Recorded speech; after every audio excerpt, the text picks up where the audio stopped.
안녕하십니까, 소아청소년과 전문의 표진원입니다. 이번에는 이 영유아기에 생길 수 있는 눈의 여러 가지 문제에 대해서 말씀드리도록 하겠습니다.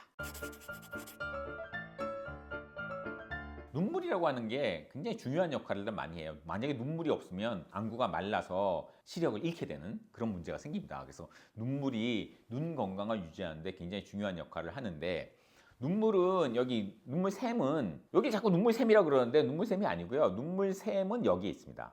여기 우리 윗눈꺼풀에 있고 눈물이 만들어지는 기관이고요. 눈물 내려가는 하수도는 이쪽에 있습니다. 이쪽에 보면은 구멍이 이렇게 아래 위로 두 개가 뚫려 있고, 여기 눈물관이 이렇게 흘러내려와서 코로 이렇게 눈물관이 이렇게 내려서 코로 이렇게 내려가게 됐습니다. 그래서 눈물관이 이렇게 있고, 여기 보면은 여기 눈물이 모이는 주머니, 누낭이라고 하는 주머니가 있어요. 그래서 눈물이 여기 하수도가 이렇게 뚫려 있고, 이 하수도를 따라서 누낭에 눈물이 모였다가 어느 정도 압력이 올라가면 이제 코로 이렇게 빠져나가서 눈물이 이렇게 코도 이렇게 촉촉하게 순환을 시키고 이제 자기 임무를 마치는 거죠. 그래서 눈을 촉촉하게 유지도 시켜주고, 이물이나 먼지, 시력에 방해가 되는 물질을 제거하는 역할도 해주죠. 그리고 이 눈물에 면역 성분도 들어가 있어서 우리가 이제 감염도 예방해주는 그런 효과를 해줍니다. 눈물 시스템, 이 상하수도 시스템이 굉장히 잘 갖춰져 있는데, 이게 생후 첫 3, 4년 동안 점차적으로 발달하게 되죠.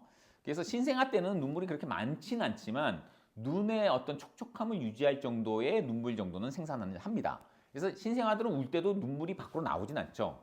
눈물을 흘리려면 적어도 몇 달 정도는 걸리게 됩니다. 눈물관, 여기 눈물 내려간 하수도 있잖아요. 이게 하수도가 막히는 거는 아이들한테 굉장히 흔한 일입니다. 이게 하수도가 막히는 애들은 대개 보면 이제 눈물이 고여 있고 하수구멍 근처에 눈곱이 항상 껴 있는 걸 볼 수가 있죠. 욕실에 하수관이 막히면 어떻게 됩니까? 하수구멍 근처에 지저분한 게 많이 끼잖아요. 우리 눈도 마찬가지예요. 여기 이제 하수관이 어디가 막히면 눈물이 잘 빠져나오지 못하니까 여기 고이게 되고, 이게 이제 천천히 빠지면 아니면 마르면 이제 거기 이제 찌꺼기들이 관 내려가는 이 구멍 근처에 이렇게 눈곱으로 끼게 되는 거죠. 이 신생아에서 눈물관이 막히는 원인은 원래 나올 때 눈물관을 이렇게 내막이 이렇게 덮고 있거든요. 이 내막이 이제 없어지면서 눈물관이 열리면서 이제 원활하게 눈물이 빠져야 되는데, 이 눈물관을 덮고 있는 덮개, 이 내막이 없어지지 않고 그냥 남아있는 경우가 있어요.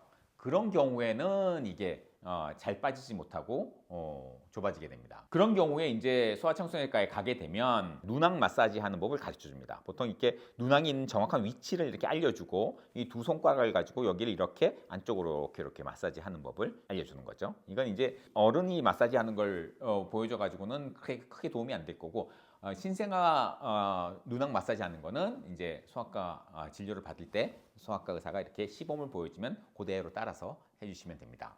대개 이제 눈곱이 끼면 손으로 이렇게 막 제거하다가 또 감염돼 가지고 문제를 일으킬 수 있으니까 그러지 마시고, 약간 깨끗한 꺼즈나 이런 거에 약간 식염수를 데워서, 생리식염수 데워서 이제 멸균된 상태로 그걸 이제 눈에 이렇게 덮어서 좀 습하게 만든 다음에 이렇게 살살 제거를 해주시면 돼요. 그 눈물관이 열리기 전까지는 이게 눈곱이 계속 낄 수 있어요. 그러면 이제 자꾸 결막염이라고 생각을 해서, 눈병이라고 생각을 해서 자꾸 안약을 쓰시려고 하는 분들이 있는데, 이 눈물관이 좁아져 가지고 생기는 눈곱은 감염이 돼서 생기는 게 아니기 때문에 굳이 안약을 쓸 필요 없고, 눈왕 마사지와 그 눈곱 제거하는 거로 충분하다는 거죠. 어떤 경우에는 이 막이 제거가 안 되고, 이 눈왕 마사지만으로는 이 제거가 안 되고 그냥 남아있다든지, 아니면은 이제 조그만 낭종이 이 눈물관을 막아서 열리지가 않고 계속 폐쇄가 돼 있는 경우가 있어요.